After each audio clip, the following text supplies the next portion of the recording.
प्रधानमंत्री नरेंद्र मोदी ने video conference के जरिए बहराइच में महाराजा सोहेलदेव स्मारक और चित्तौरा झील के विकास कार्य की आधारशिला रखी।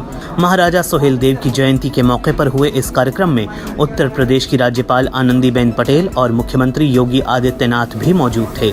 प्रधानमंत्री ने कहा कि महाराजा सोहेलदेव के भव्य स्मारक और ऐतिहासिक चित्तौरा झील का विकास बहराइच पर महाराजा सोहेलदेव के आशीर्वाद को बढ़ाएगा और आने वाली पीढ़ियों को प्रेरित करेगा। प्रधानमंत्री जी के द्वारा बहराइच में आज से 4 वर्ष पहले एक मेडिकल कॉलेज इस क्षेत्र की आरोग्यता के लिए दिया गया था। वह मेडिकल कॉलेज बनकर के तैयार हुआ है और मेडिकल कॉलेज का नाम भी हम लोगों ने महाराज सोहेलदेव के नाम पर ही रखा है। आदरणीय प्रधानमंत्री जी के कर कमलों से मेडिकल कॉलेज का भी आज उद्घाटन आदरणीय प्रधानमंत्री जी के कर कमलों से होने जा रहा है। हम जब महाराज सोहेलदेव की इसका स्मरण करते हैं तो इसके साथ ही हमें महर्षि बालार्क का भी स्मरण होता है, जिनकी प्रेरणा से इस क्षेत्र के राजाओं ने एकत्र होकर के महाराज सोहेलदेव के नेतृत्व में उस समय के बर्बर विदेशी आक्रांताओं के खिलाफ इतिहास की एक ऐसी लड़ाई को लड़ा था जिनके शौर्य और पराक्रम के कारण अगले 150 वर्षों तक भारत पर किसी भी विदेशी आक्रांता के द्वारा हमला करने का दुस्साहस नहीं हुआ था। प्रधानमंत्री ने कहा कि भारत का इतिहास वो भी है जो देश के सामान्य जन में लोक गाथाओं में रचा बसा है। प्रधानमंत्री ने कहा कि देश में अनेक ऐसे सेनानी हैं जिनके योगदान को वो सम्मान नहीं दिया गया जिसके वो हकदार थे। महाराजा सोहेलदेव और भारतीयता की रक्षा के लिए उनके प्रयासों के साथ भी यही किया गया। प्रधानमंत्री ने कहा कि कृषि कानूनों को लेकर लगातार भ्रम फैलाने की कोशिश की जा रही है। प्रधानमंत्री ने कहा कि जिन्होंने देश के कृषि बाजार में विदेशी कंपनियों को बुलाने के लिए कानून बनाए, वे आज देसी कंपनियों के नाम पर किसानों को डरा रहे हैं। सरकार का लक्ष्य देश के हर व्यक्ति को समर्थ बनाना है।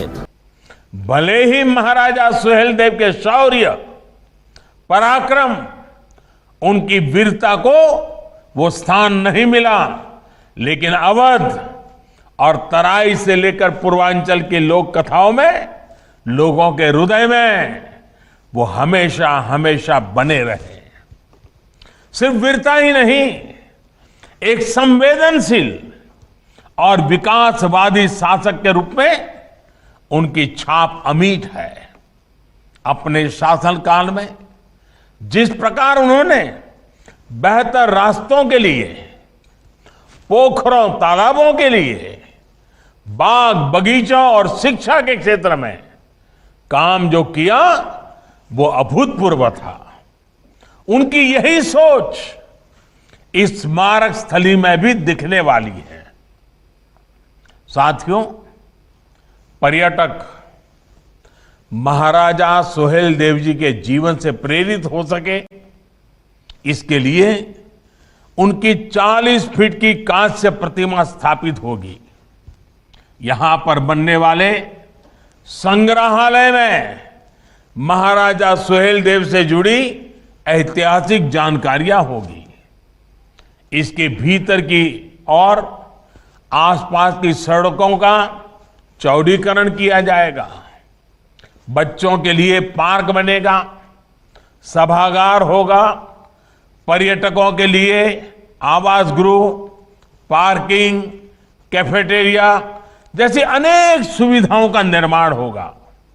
इसके साथ साथ जो स्थानीय शिल्पकार है, कलाकार है, वो अपना सामान यहां आसानी से बेच पाए, इसके लिए दुकानों का निर्माण किया जाएगा।